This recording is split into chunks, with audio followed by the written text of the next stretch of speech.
As soon as Danny brought her into the house, I knew immediately that this lady was trouble. Not that she was trouble, but that she was going to bring me a whole world of trouble that wasn't her fault. That was the feeling I got when I looked up and saw her in the doorway. "Hello, Mr. Carter?" she asked nervously. I could tell she was married, like most of my clients. "Nick Carter, ma'am." I nodded. No, not like that punk singer, but I occasionally get mail for him. One of the perils of being a private investigator with a famous name living in Los Angeles. My dad actually named me after a secret agent from a set of Jove Publishing spy novels. We already had a last name, but my dad just called me Nick. Not Nicholas. Nick. So screw it. I stood up and shook her hand.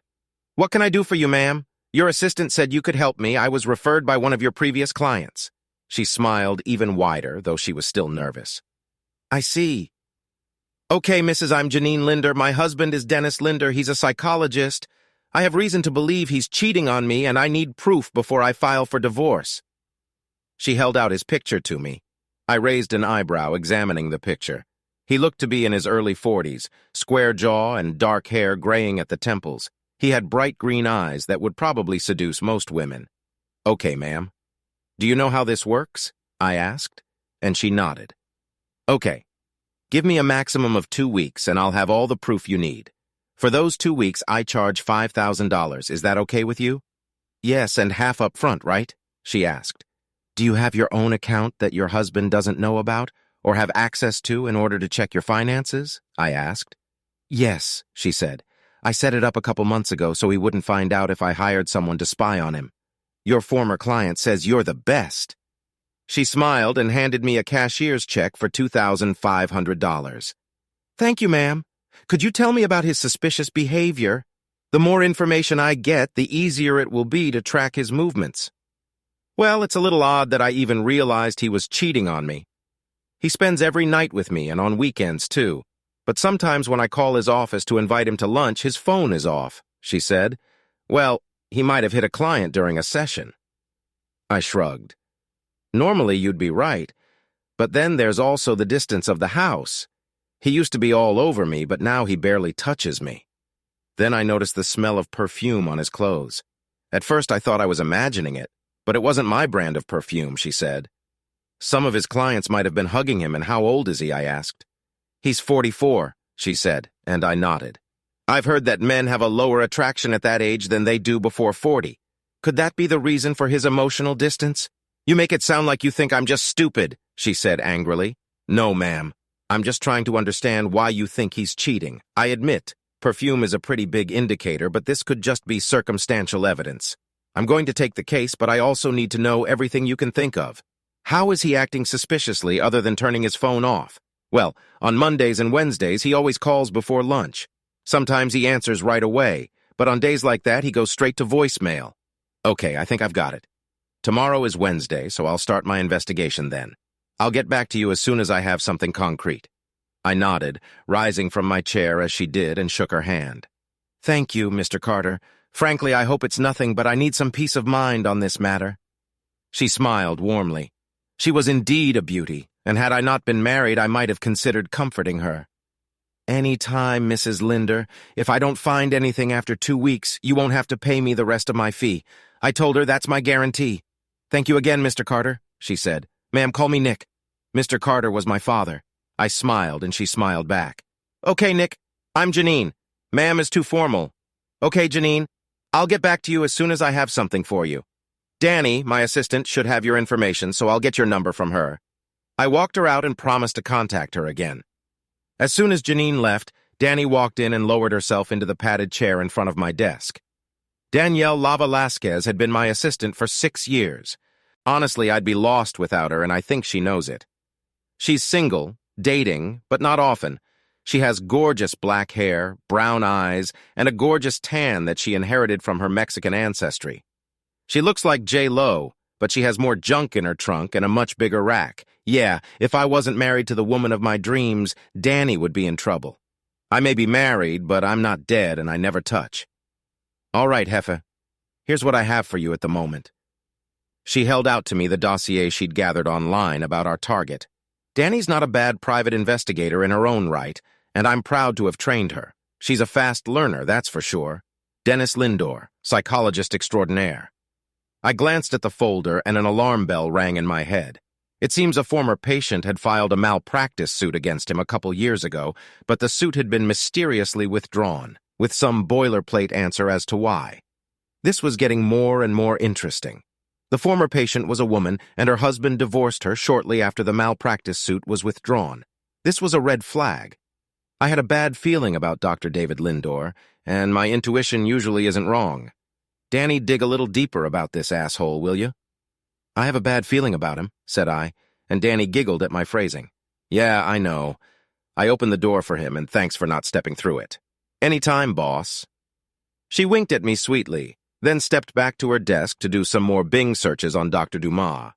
Daniela is twice her gold, and I know I don't pay her enough, even though I pay her very well. We are more like partners than boss and assistant. We split every case 60-40 fees, including fees. Those fees, when added up between several clients, total over $200K a year. After expenses, I usually get $150K and Danny gets $110K, and that's after taxes. We have an attorney in common who provides us with legal help on a quid pro quo basis, since we kind of work for him as well. His name is Wesley Quentin, and divorce proceedings and other domestic issues are his game. And then there's my wife Samantha. Yes, Samantha Carter, formerly Samantha Stern. No relation to Colonel Carter from Stargate SG-1. She goes by Sammy for short. I met Sammy 7 years ago when I retired from the company I worked for in Langley, Virginia, and moved back to Los Angeles. I was an insurance investigator for that company. It was a decent life, but after one client in Paris turned out to be a real asshole, I decided I'd had enough and used my investigative skills back home. I had enough money saved up to start my own private detective business. Well, now there's no hiding anything. Sammy's a total knockout. She's tall at 5 feet 8 inches, which puts her flush with me when she puts on her 4-inch heels. I first met Sammy when I solved my first case for my first client. He threw a party to celebrate me finding and recovering his property. I was his guest of honor, and Sammy was the daughter of one of his friends. She saw me, and I saw her, and we were magnetically drawn to each other. We talked and danced and talked some more. I met her father, a nice man, and he bought my usual line about being a former insurance investigator who had decided to go into private investigating. I had prospects, and during the party I managed to get a few more clients. That was 7 years ago, and after 6 months of dating and 6 months together, we were married in a small ceremony with only her family and a few of our friends in attendance. My parents died a few years ago in a car accident while I was overseas and left me their paid-for house in their will. Me? I spent 3 years in the Army as an interrogator and then was recruited by the aforementioned company to investigate possible insurance fraud. That's my story, and I'm sticking to it. Anyway, I became a damn good investigator and realized I could make a hell of a lot of money as a private investigator. So I said goodbye to the company and went back home to Los Angeles. Getting a concealed carry license was like pulling teeth, but it was worth it to carry my dad's old Colt M1911 A1 pistol. The big .45 ACP rounds practically guaranteed a kill if you shot accurately. That's something I've always been good at. Shooting. So I went to where Danny was picking up the pieces of Dennis Linder's life and printing them out for me. Hey, Danny, when you're done with your search, disconnect for the day. I'm going home. I smiled at her. No problem, Heffa. She smiled back at me with more than professional respect. You know, I hope Sammy knows what's at her house. I think she does, honey. You know, you'll make some guy really happy someday if you ever settle down. I winked at her, flirting a little. No, Daddy, I missed my chance by a few months. She shrugged. I opened my mouth to ask her about it, but she'd already turned back to her computer monitor. Okay, sweetie, go ahead and gather your information, put it in a folder, and I'll be there first thing in the morning to pick it up. Good night, I said, heading for the door. Good night, boss, she exclaimed as I walked out of the office. I got in my car and headed home. On the way, I started thinking about Sammy and how she had been acting lately. She had been kind of aloof the last couple months, like she had something on her mind and wanted to tell me about it. But all the time, it seemed like something was holding her back. I decided that when I got home, I would ask her about it until she told me herself. I'd be an idiot if I didn't see the writing on the wall.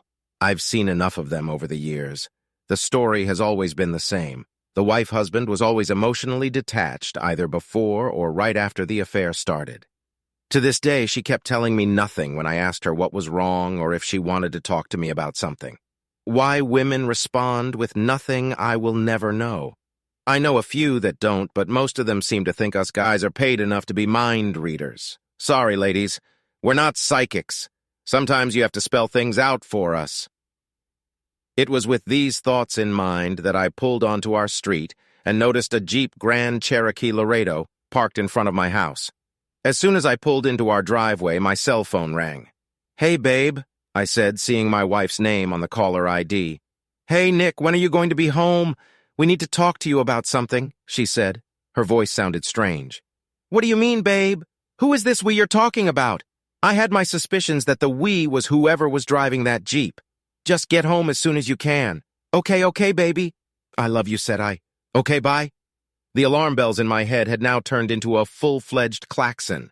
I made sure my pocket voice recorder was in my pocket and ready to go, and my cell phone had the ability to take pictures. Just in case I turned on my camera, I had no idea what had gotten into Sammy. She'd never professed her love for me, not even recently, and now I breathed deeply, doing breathing exercises to calm myself down. Once the Zen vibe was established, I got out of the car and took a picture of the Jeep's license plate. I had a really bad feeling about this. My gut was screaming at me about it, and I always listened to my intuition. As soon as I walked through the door, I saw them kissing. They didn't even realize I was so close, and I managed to get a picture of them together. I walked into the room, calm and happy, and clicked until they noticed me. I pressed the record button on my pocket recorder, which was where else in my pocket. "Oh my God," said Sammy. "You scared me, Nick. Care to explain why you're making out with some asshole in my house, future ex-wife?" I asked, raising an eyebrow as I closed my phone. "That's part of the reason I wanted you to come home, Nick," she said. I looked at the asshole for the first time, and I had a sudden urge to grab my gun and put a hole in his head big enough to drive a Mack truck through. Dennis Linder, my current target, stood in my living room and towered over me. The situation was not an easy one. My client's asshole husband was standing in my house and apparently entertaining my wife. At that moment, I wanted only one thing to destroy him, and at the same time, her. My heart was breaking, but anger held the pain and check for now. However, if I was going to get the money, I had to behave calmly. Revenge would come later. Payback was a bitch and a half, and these two were going to feel the full effects of it. "Okay, what do you want to talk about?" I asked, with a lot more calmness than I actually felt. "Mr. Carter, can I call you Nick?" the asshole asked. "No, only friends call me Nick. You're not a friend. You're an asshole who entertains my wife. Therefore, but by definition, we will never be friends." "Got it?" I asked with a chuckle. "Yes, so I'm Dr. Dennis Linder, and I treat your wife with therapy," he said, introducing himself. "Okay, does therapy involve kissing my wife in my house?" I asked, raising my eyebrow again. "As a matter of fact, right now, I know that's highly unusual and probably hard to swallow. But you'll have to watch us while we do it," he said. God, this guy was dumber than a box of bowling balls. He was playing right into my hands, reinforcing not only my own divorce proceedings, but making sure his wife got everything except my alienation of affection and negligent suits, which I was already planning. I only looked at him for a moment. "Dr. Dennis Linder, is it? I hear you're really good at what you do." "Psychology, right?" I asked, sucking up to him. "Yes, psychology. My methods are sometimes controversial, but I always get results." He pouted. "And how long has my wife been going to you for?" "Therapy?" I asked, holding back my own explosion that was straining and bursting outward. 2 months now, he confirmed. Sammy hadn't said anything about seeing a psychiatrist. I looked at her then. "Sammy, if it was so bad, why didn't you just talk to me? I told you years ago when we were dating that if anything was wrong, you could come to me. Don't you remember that?" I asked, trying to get through to her. "I guess," she said in a hesitant tone. A confused expression appeared on her face for a moment. "Sammy, remember what we talked about?" said Dr. Dipshit. "Control. You have to assert your control. I know you don't like being helpless, so you have to take the lead. Remember?" His voice was strange, almost hypnotic as he spoke to her, and I saw her expression become rigid. "You're right, Dennis. I have to show him that I'm not just a stupid woman to be bossed around." Then she looked at me. "Sammy, what are you talking about?" I almost shouted. "When have I ever pushed you to do anything?" In the bedroom, we always do it the way you want to do it, not the way I want to do it. She was almost yelling at me. Okay, Sammy, you know what we said after the wedding? That if we wanted to try something new, we would just discuss it and see what happens. Remember? I asked. All you had to do was ask, and we could at least talk about it. Once again, her expression became confused, but before Dr. Damas could say anything, her expression turned rigid again. Nick, I need to do this. You can either watch or not watch, but I'm going to do it, she said firmly. Sammy, don't do it. I told you. I really wanted to say, give me more proof, but I refrained. I would have much more proof. I have to, Nick. It won't affect us. I still love you. She said it with a hint of a smile. I realized she was lying to me. I just need something different and just this once. Huh? Well, for the record, I don't want you to do that. And if you go for it, there will be consequences, I said, shaking my head in hopes of appearing submissive, something I would reluctantly accept. Mr. Carter, please let me do my job. Do you have a chair in your bedroom, he asked.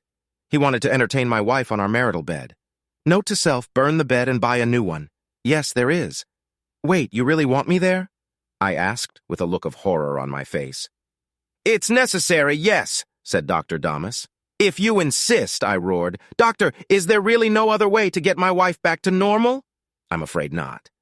He said it with a contrived sincerity that wouldn't fool a kindergartner.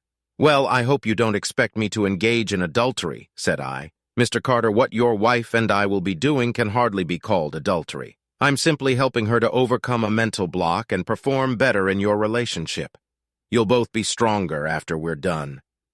He bestowed a smug smile on me at those words, and once again, it took an Olympian effort of will not to shove the gun down his throat and fire the entire magazine at him.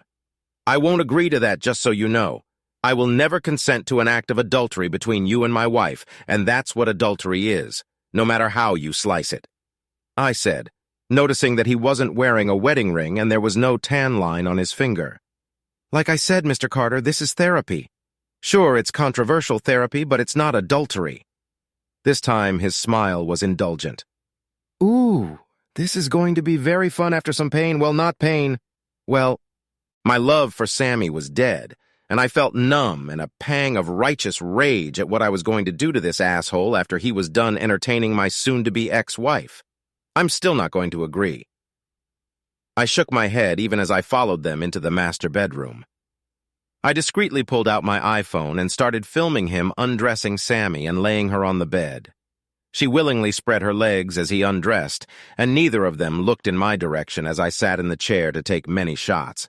Last chance, you two, I said, don't do this. It's being done without my consent.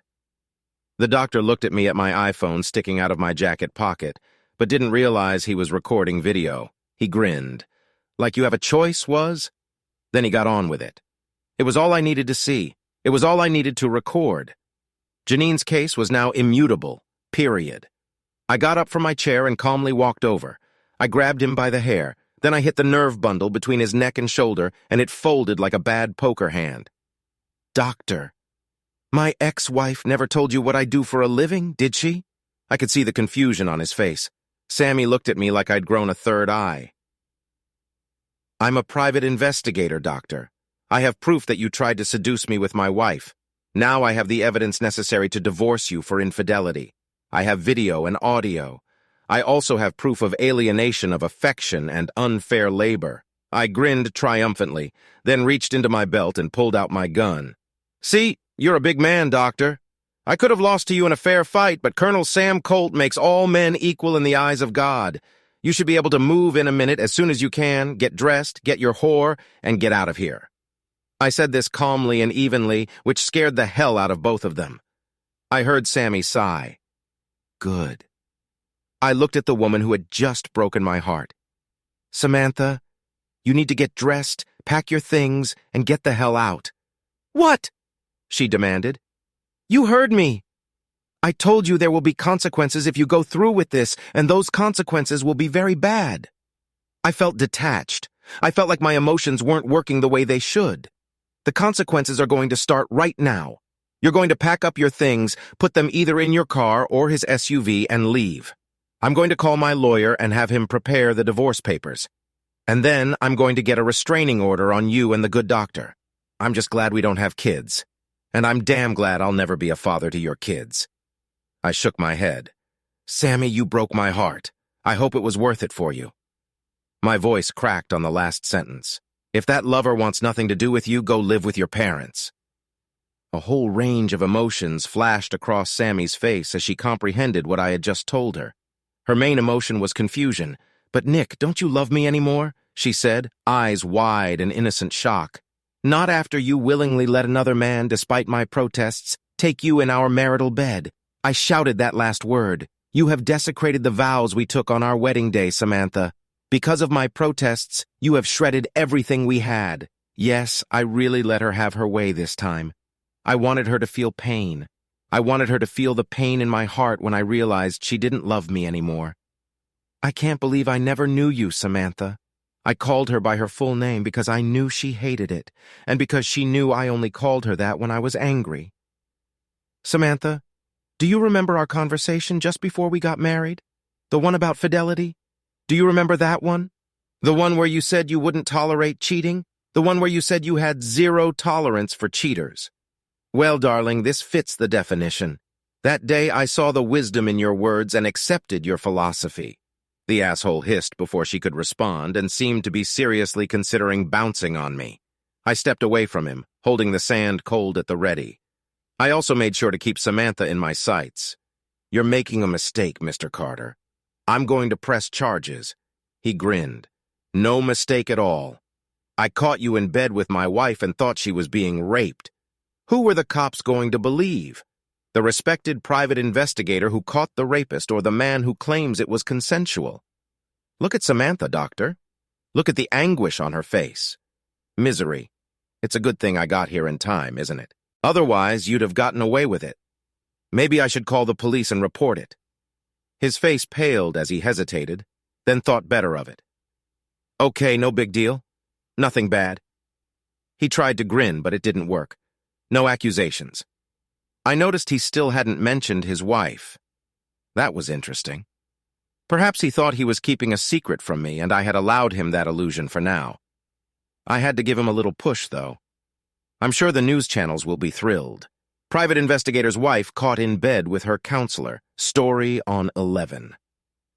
I shook my head with a look of disgust on my face, then he blushed. No, you can't go public with this. He was almost shouting. He dressed quickly, making sure he had everything he came with. Please don't make it public. He was begging now. I held him to it. If you return all the royalties my soon-to-be ex-wife paid you, I might consider it.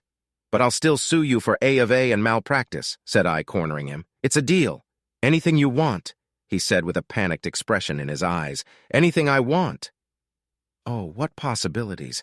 But no, I wanted him to know fear. I wanted him to feel fear of the inevitable despair, of the utter devastation his life was about to become. I enjoyed it and felt no guilt for screwing him over the way he had screwed me over. The difference was that while he was entertaining my wife, I was going to entertain his life. But in slightly different ways. I'm not sure how much fun he would have had. After getting dressed, he ran out of my bedroom and I heard the front door slam. He broke all speed records racing away from me in my house. I looked at Samantha and I could tell she saw the anger in my eyes. Nick, we can get through this, she pleaded, crying crocodile tears. Please, baby. Where was baby when I came home, Samantha? Where was love then? I grinned. Get dressed, pack up and leave, I said. You've got an hour. Since Dr. Dumas wants nothing more to do with you, I suggest your parents. Samantha just stared at me in utter shock. Then she started to get dressed and start packing. I let her use all 4 of our suitcases, knowing that I was just going to buy new ones. I went into my home office and called the locksmith and the furniture store. I called the locksmith when he was already closing, but promised him a huge bonus for the rush job on my locks.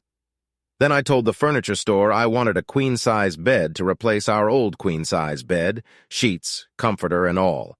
It was expensive, but it was worth it. He asked why I wanted to throw the old bed in the backyard, but I just told him I wasn't paying him to ask questions. He caught the tone in my voice and prudently slammed his trap shut. Samantha packed in 55 minutes, and as a gesture of generosity, I helped her carry her suitcases to the car. In other words, I dumped them in the driveway by the trunk of her car. Then I went back into the house and slammed the door behind me.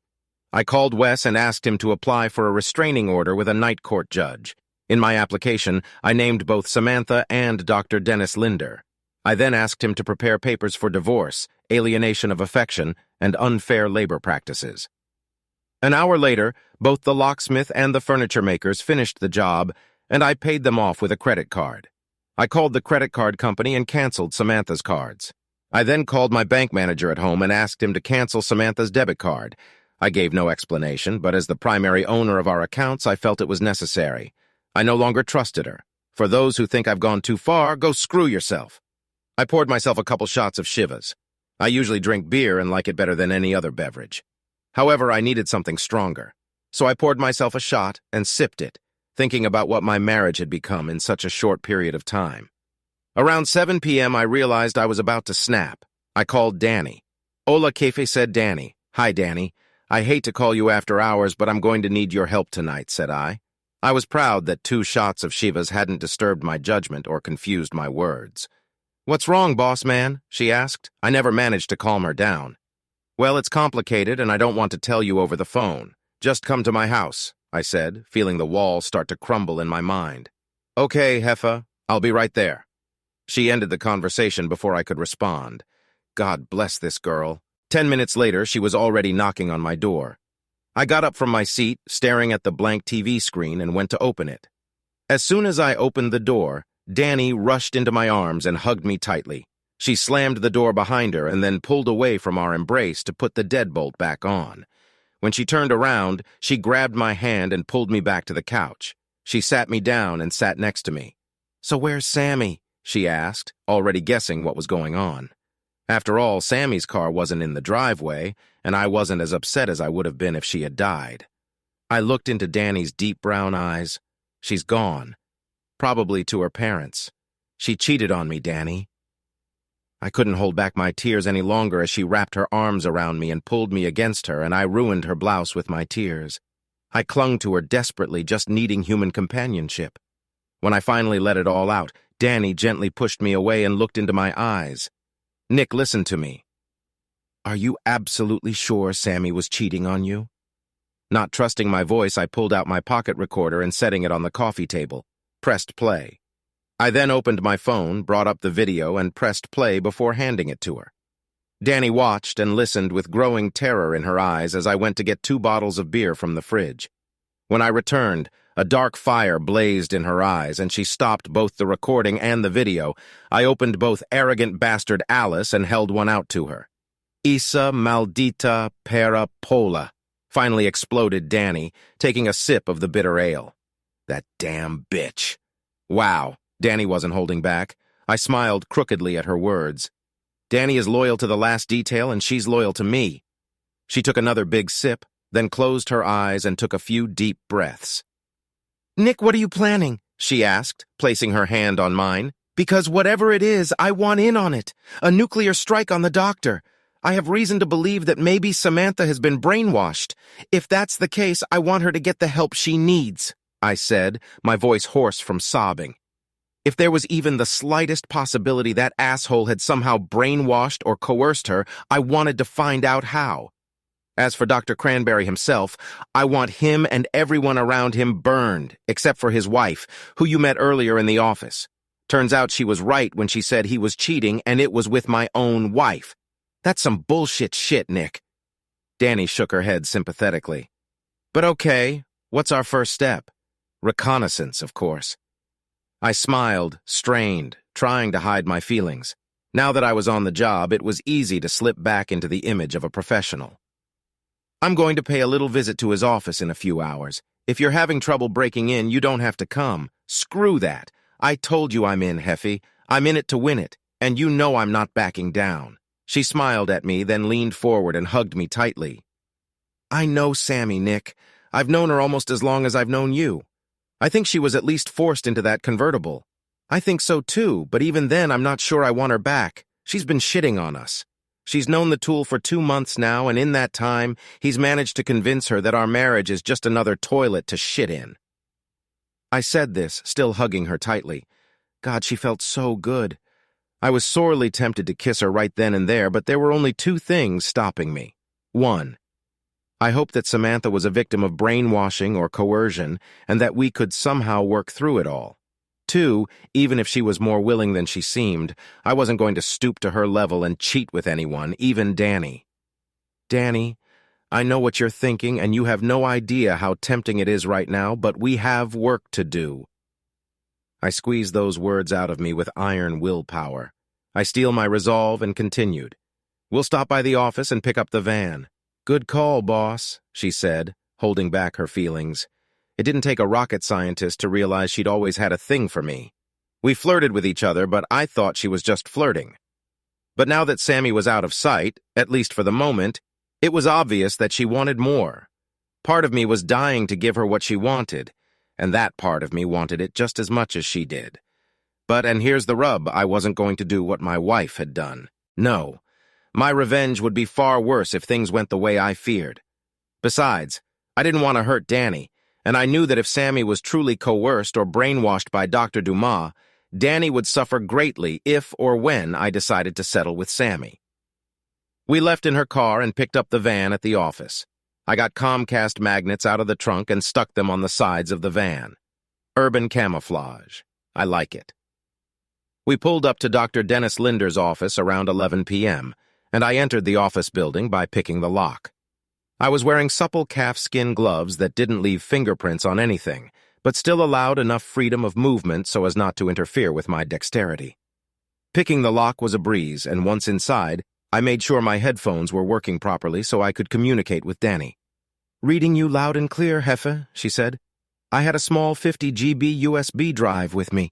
I was going to search his computer as well as his file cabinet. I wanted to really get a good look into this guy's business. If he's doing this to my wife, I wonder how many other wives he's doing this to. I called the security company, introduced myself as Dr. Linder, and said I forgot my password. It's amazing what the power of a good bluff can do. I sounded authoritative, slightly pompous, and they bought it without even asking to confirm the password. Amateurs. Danny giggled through her earpiece. I know, right? I chuckled softly, picking the lock on the doctor's office. I headed over to his computer, bringing it out of sleep mode. There were no family photos on his desk. Wow, he didn't exactly love his wife. I shook my head, thinking about the fact that this asshole who had a damn beautiful woman living at home was dating at least one of his patients. Password protected. Shit. Okay, don't panic. I analyzed everything I knew about Dr. Linder. He was smart, though not very street smart. He was cunning when it came to seducing women. On the way out, Danny laid out for me another piece of dirt she dug up on Dr. Deepfaker after I'd left. He was a serial womanizer if you read between the lines of his other patients who had filed malpractice claims against him or even filed harassment charges. Then those charges were dropped for no good reason, just a trivial misunderstanding at the cops' question. I already hated the guy. Now I was ready to destroy him slowly. So mindful of his womanizing tendencies, I typed Romeo as a possible password. Access denied, Casanova. Access denied, Lothario. Access granted.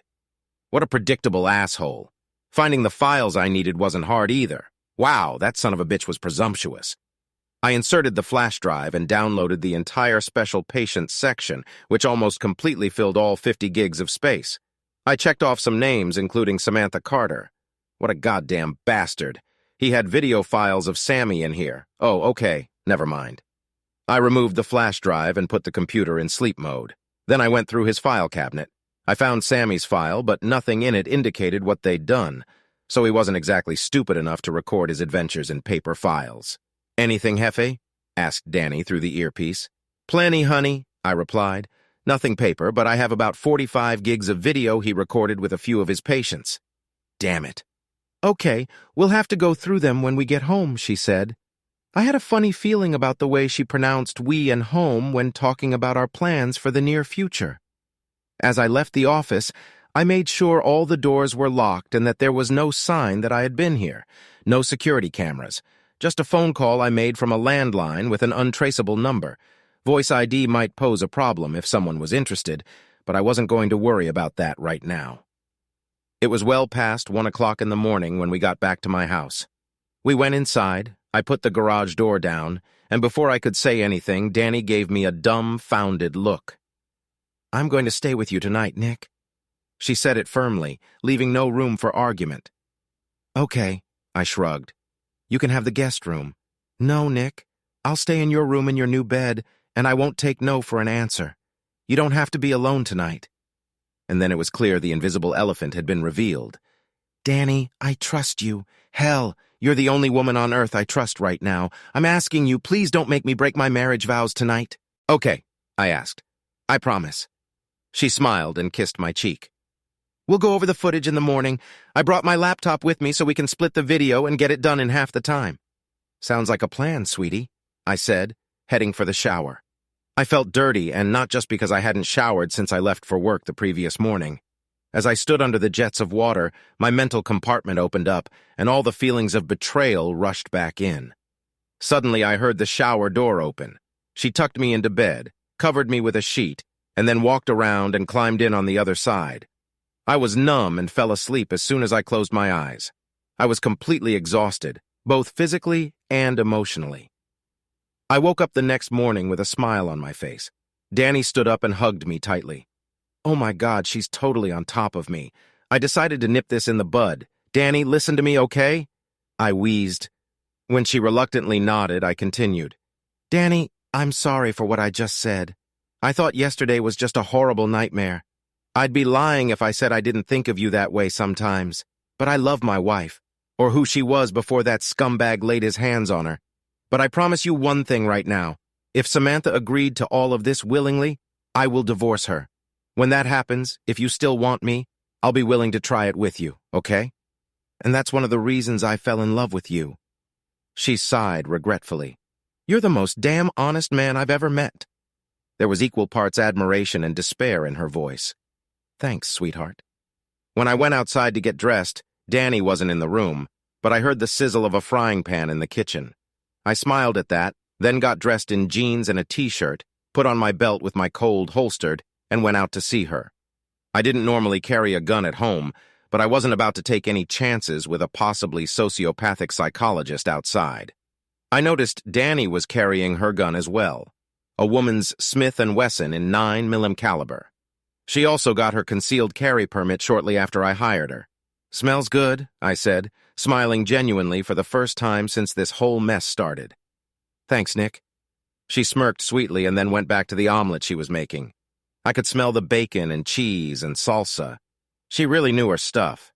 She was dressed in one of my old t-shirts and jeans that she had worn last night. Her blouse was still on the bedroom floor. "Danny, I know this is going to be hard for both of us," I said, sitting down on a bar stool by the kitchen counter. She looked at me and raised an eyebrow. "Boss, I didn't sign up to be patronized.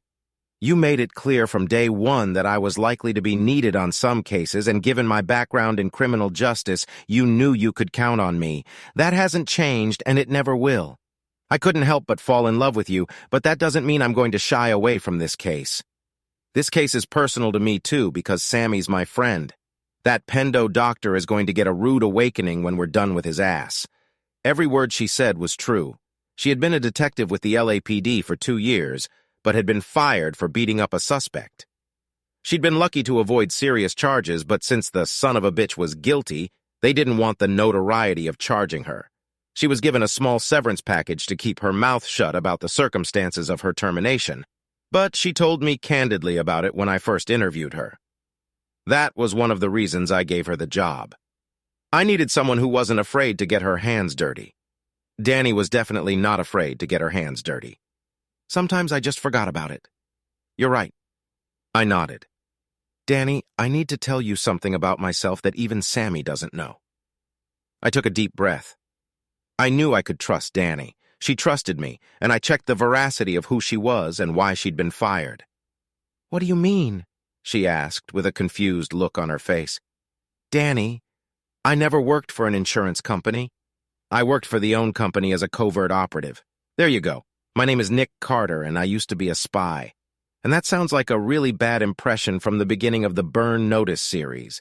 Danny just looked at me, then played at our omelets and set them on the counter along with our mugs of coffee. God bless Danny. I kind of figured it out. Either that or you have a criminal record somewhere. She shrugged. You're always looking around like someone's watching you. You don't show it often, but I've noticed it over the years we've been together. You know a lot about bugs and how to tap a phone in record time. You also know how to pick locks, which puts you among the best lockpickers. I laughed. She really was one hell of a detective. You're good, I said, picking up my coffee mug and taking a sip.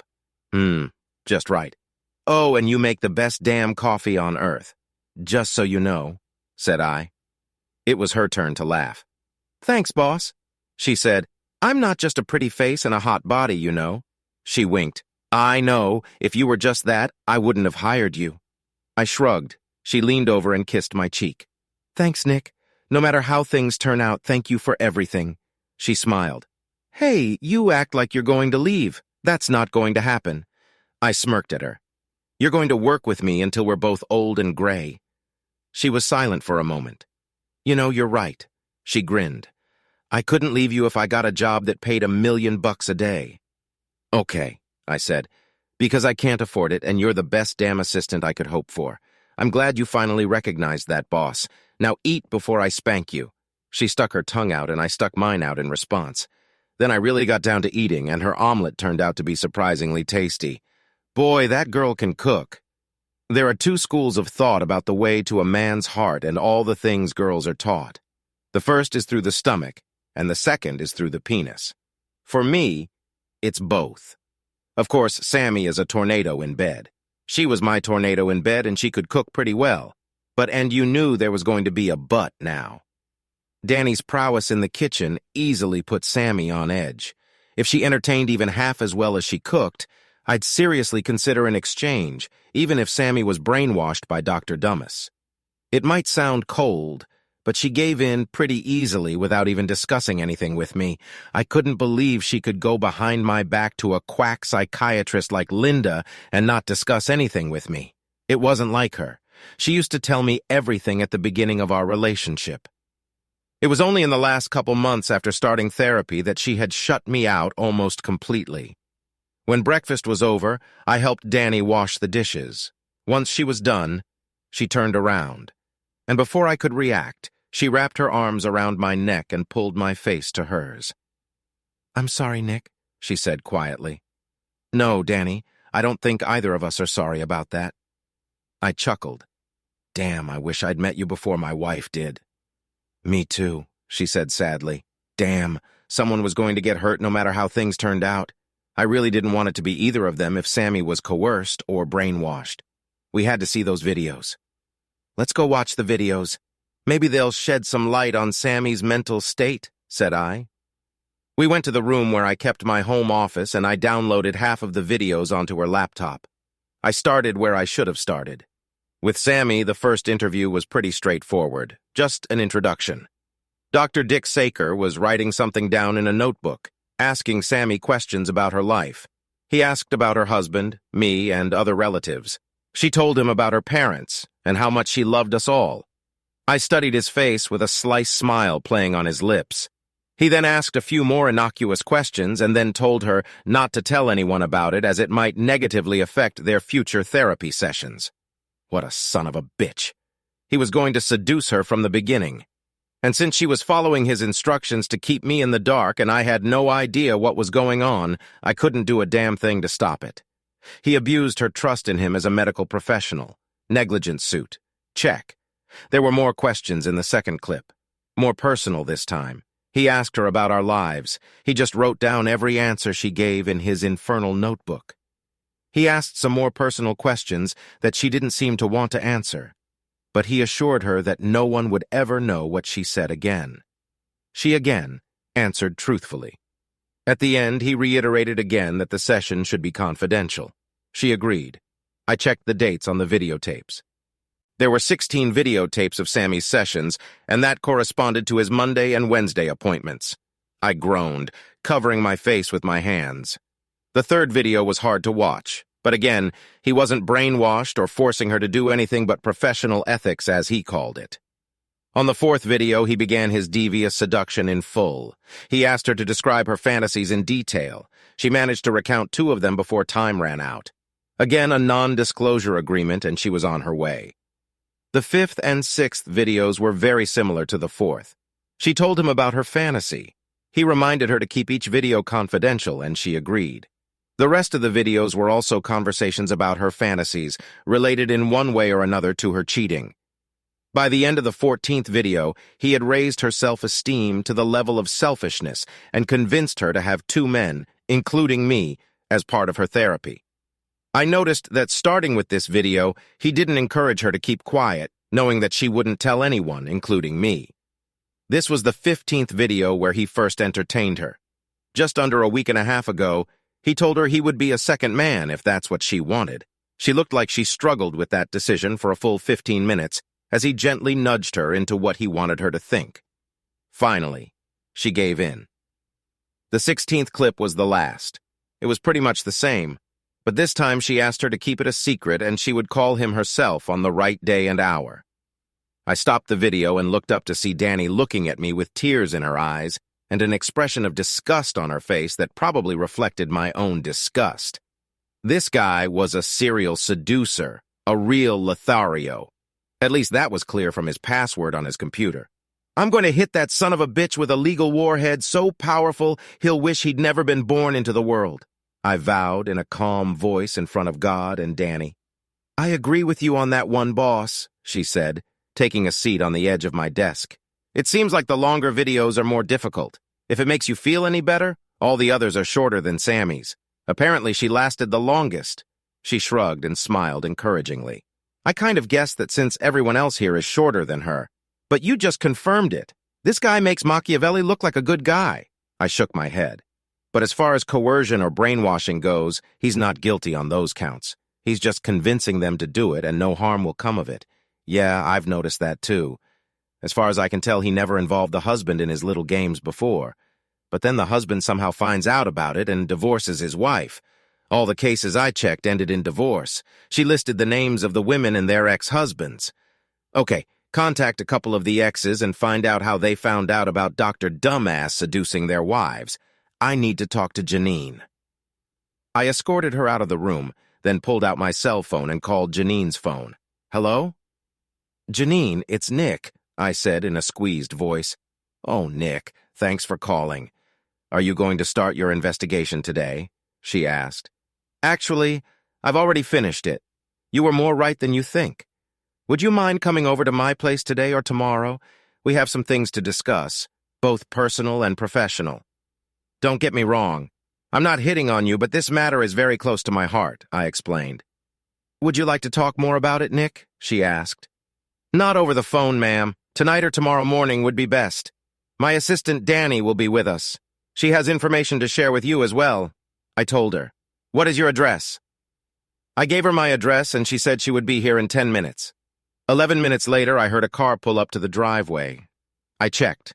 She arrived in a beautiful Jaguar XJ6. I opened the door for her and Danny brought coffee and I went and got mine in Danny's laptops.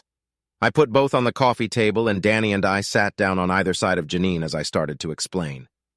Janine Dennis is a serial con man who uses his professional authority and credibility to seduce women and cuckold their husbands behind their backs, I said. From what we've seen so far, he preys only on married women. There are no single women in these videos, Danny added. Each series of videos is about seduction. He gains their trust, then talks about fantasies or problems in their marriage. Using this information, he seduces them and gets them to do exactly what he wants.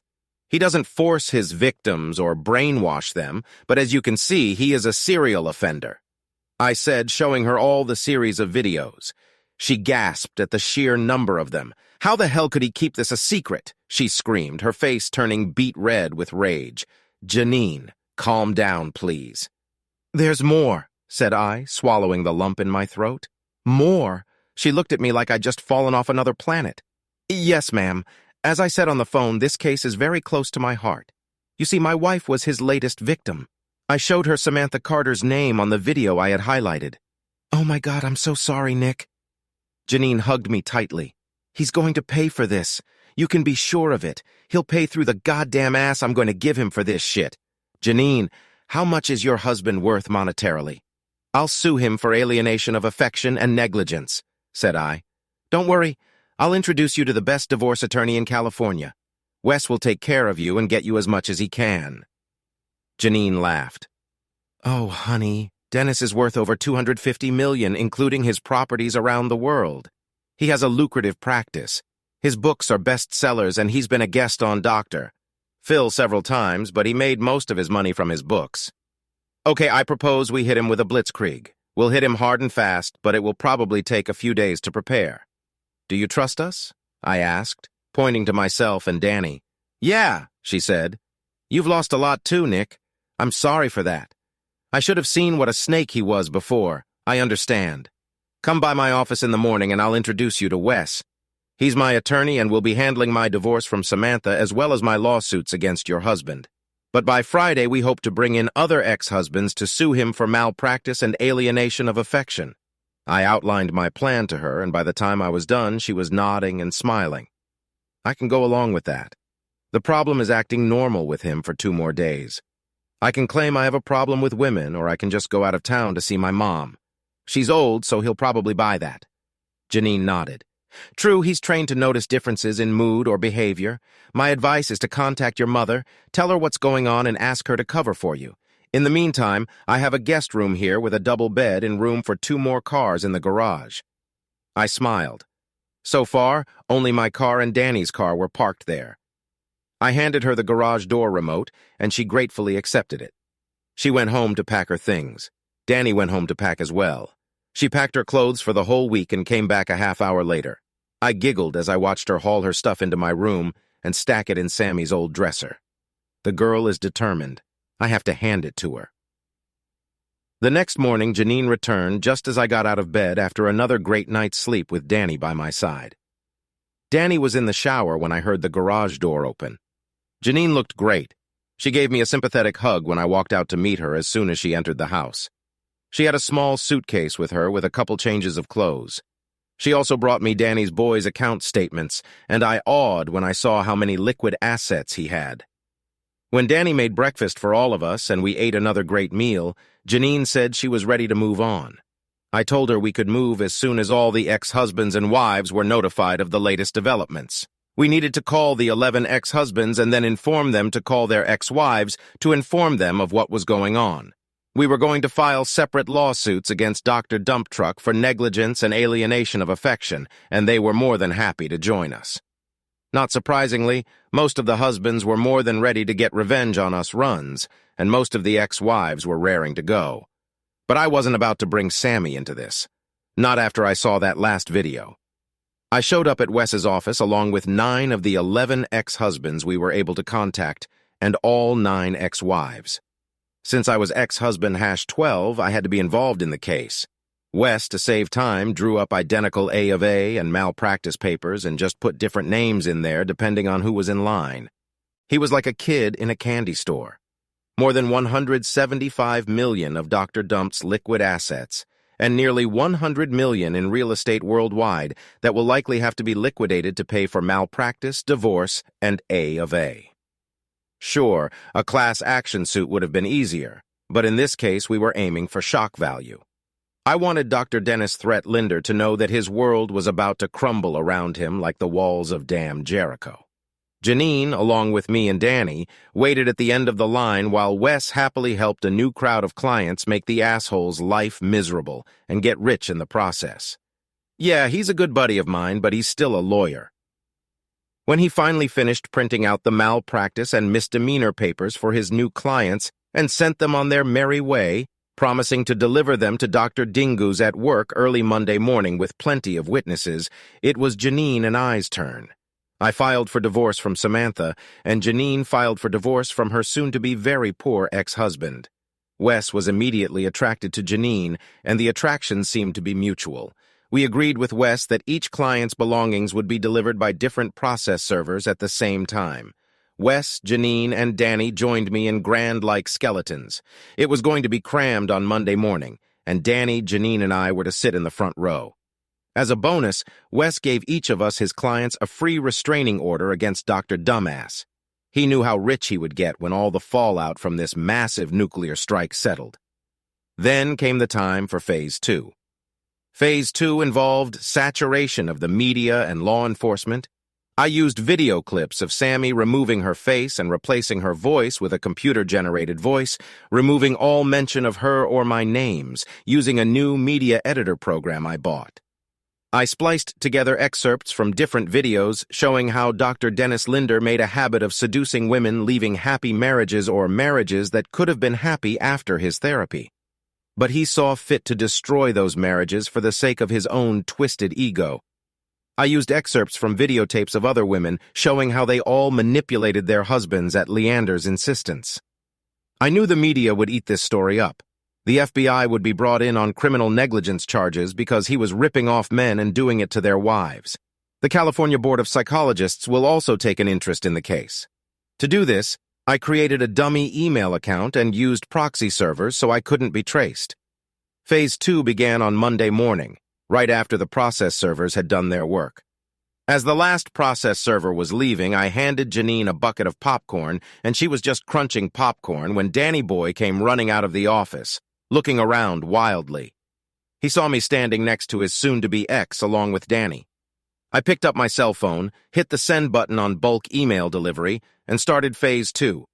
We got into my car and drove away while Dr. Dykes incoherently screamed that he was going to kill us all. The last thing I saw of him that day was him kneeling in the parking lot, a whole bunch of papers in his hands, crying hard.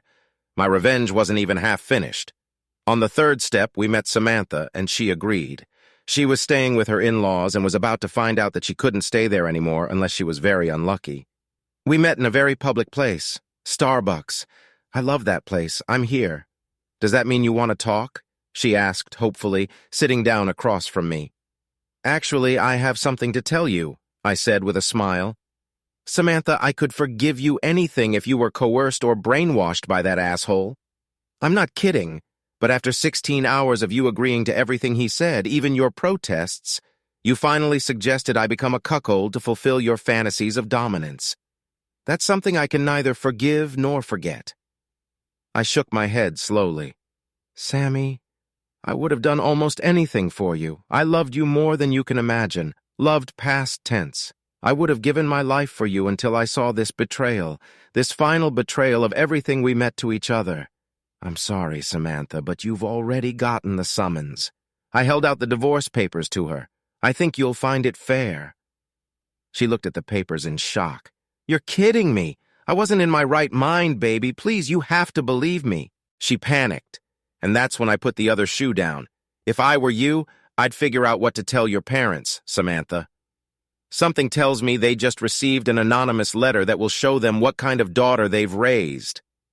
I stood up and walked out, leaving her in stunned silence. Wes asked Janine out on a date, and she accepted. I vouched for his honesty, as honest as it was. When she asked about it, I said, he's a divorce lawyer. I shrugged. Then I'll just have to keep an eye on him. She grinned. But seriously, he's a nice guy. I wouldn't work with him if he wasn't, I said, reassuring my friend. The next day, Wes called me and told me that Sammy and her lawyer were here and wanted to talk. I agreed and went, taking Danny with me for moral support. Okay, I'm here, I said, sitting down across from Sammy and her lawyer, who looked a bit like Gloria Aldred, and Danny sat down with me and Wes. Mr. Carter, I'm Jean Albrook. I'll be representing your wife in this case. From what she's told me, you've completely destroyed her, so I'm taking on her case pro bono. Let me start by saying that these terms are unacceptable. She ended her initial tirade. Miss Albrook, let me point out that I have enough evidence to sway any judge and jury in the world to my point of view. They indicate that my soon-to-be ex conspired with her lover to cuckold me. It was even her suggestion. For your information, I don't like that lifestyle and never will. Under the circumstances, I believe my offer is more than adequate. I finished, leaning back in my chair. And where is that evidence? Asked Allred, Jr. Wes, God bless him, opened the DVD that had the last 2 sessions between Samantha and the good doctor. He also put the recording for my pocket voice recorder and the video for my iPhone on the DVD. The video showed them planning the whole thing, where she would play a confused and helpless victim who just wants to explore herself, and Dr. Linda coaxes her. Then my own voice recorder came up on the screen as I walked in and caught them together. Then an iPhone video of them having fun on our marital bed. Then I swipe it off her and throw it on the floor. I have the rest if you want it, said Wes with an evil smirk. Just say the word and I'll make copies for you. Gloria Jr. looked like she'd love to be anywhere but here at this point. She looked at the proposal I'd asked Wes to put together. It was pretty fair considering the crap she'd put me through. She was getting 75 grand and a card of boot. She would get her stuff, which she would take at my discretion, and she would be given an apartment paid for by me for a year. No kids, so no alimony and no alimony. That's what I refused to do. There was no way I was going to pay her until she remarried, but at least the apartment was nice. Consulting with Samantha, Gloria's younger clone looked at me. We agree, Mr. Carter. Good decision. I smiled. We all signed our signatures. John notarized them, and in 30 days the case was to go before a judge. Those 30 days stretched so damn slow I wanted to tear my hair out. Every day, Danny and I kissed like teenagers, but I still couldn't go all the way with her. I wanted to, like you wouldn't believe, but I was stubborn, or, as some would say, stupid. By the end, I was leaning towards stupidity myself. At last, our trial date came. We hadn't had any cases since the Leander case, so it was insanely satisfying to wait for the clock to tick down until we could officially be together. When the judge banged the gavel, I wrapped Danny in my arms and kissed her until our toes were curled up. Sammy came up to us as we parted. I'm really sorry, Nick. For what it's worth, I ruined the best thing I had going for me. There were tears in her eyes as she looked at Danny. Danny, please take care of him and don't be as stupid as I am. Sammy, I've been in love with Nick since I first saw him. I kept my distance because he loved you with everything he had. I kept my distance because you were my friend too. You're both my friends. But when you did what you did to him, I couldn't stand by anymore. I'm not sorry either. I love that man, and I promise I will take care of him for the rest of our lives. Danny surprised me with that too, but what really surprised her was Sammy, who hugged her friend tightly. Danny moved in with me for the duration of the 30-day wait. We had plenty to do while we waited for my stupidity to subside or for the divorce to go through. When we got home from court, I took off my old wedding ring and threw it on the coffee table, then picked Danny up in my arms and carried her into our bedroom. It was 2.5 years before the full effects of my nuclear strike on Dr. Dennis Lindor had subsided, and many people had felt the effects of it in one way or another. Several couples separated by that asshole's actions eventually reconciled and remarried after receiving settlements for wrongdoing lawsuits. Good for them. Good for them. I heard about Samantha shortly after all the malpractice and personal injury claims were settled in court against Dr. Diptard. Anyway, Samantha now lives in Vegas and has become a dominatrix. That seems to be right up her alley with the crap that Leander uncovered in her psyche. Her parents still aren't talking to her thanks to me giving her a surgical strike by sending them a video of her and her lover plotting against me. Oh well, she brought it on herself. After Janine divorced him and she got a lot more than half of it, all the criminal charges came down on old Denny like a ton of bricks. He pleaded guilty but lost his license and had to file for bankruptcy after all the legal proceedings were over. However, that didn't stop everyone he wronged from getting their due. It only delayed them a bit. Someone who shall remain nameless visited the good doctor one evening before his criminal trial began. Whoever it was beat up Dr. Dushbag so badly that the man had to be hospitalized for several weeks. He had both knees shattered, both arms broken, and both balls torn. As for how I know all of this, don't ask me any questions and I won't lie to you. Now, if you'll excuse me, I need to clean my old aluminum baseball bat. Wes and Janine dated for 6 months and became so close they got married, with me as best man and Danny as maid of honor. Wes has earned enough from all the lawsuits to retire, and they plan to spend their golden years together. The trial was pretty much open and shut, because Dr. Fool's lawyer was unable to get the video of a show-Leo seducing all those women into evidence. He was convicted on all counts, and when Danny went to prison, he only lasted 2 days before guards found him wobbling in his cell. Apparently, he fell so hard and so fast that he hung himself instead of coming to terms with what his life had become. That's good. One less burden on society. The asshole who ruined so many lives is now literally on the brink of death. Seems fitting to me. After his death, since he never changed his will, Janine was happy to use the large sum of money she inherited to pay off those whose lives her now deceased ex-husband had ruined. As for Danny and I, we profited like fat cats from my lawsuits. $15 million in all, $15 million said I, putting my pinky to my mouth. We are now retired too and raising 2 children. Our son Nicholas, since Danny insisted on giving him his full name, which of course I am immediately agreed with, is a toddler and is going to preschool next year. Isabel, our daughter, is the sweetest little girl I've ever seen. We're happy now.